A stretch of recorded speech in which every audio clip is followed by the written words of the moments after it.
Mister Ali ने अमल मफतूलू का इलाज करने से मना कर दिया है। तो क्या वो एक्चुअली इस हॉस्पिटल में है? हाँ, क्या तुम भी उनके फैन हो? हाँ, मैं तो बहुत बड़ा फैन हूँ। अच्छा, तभी मुझे उनकी तुर्क फिल्में और नबी की दुहाई के गाने तो बहुत ही पसंद है यार।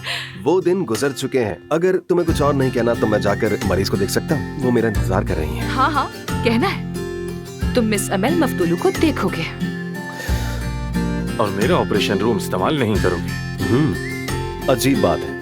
तुम्हें ये बात समझ जानी चाहिए, जल्द या बदेर। खैर, मिसेस एमएल को मैं खुद देख लूंगा। वाकई में ये तो बहुत अच्छी बात है आमिर। क्या हम उनको साथ में देख सकते हैं? हाँ जरूर। हम मुश्किल केसेस मिलकर हल कर लेते हैं। पार्टनरशिप। अच्छी बात है।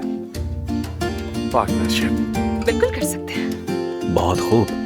खुदा हाफिज। खुदा हाफिज।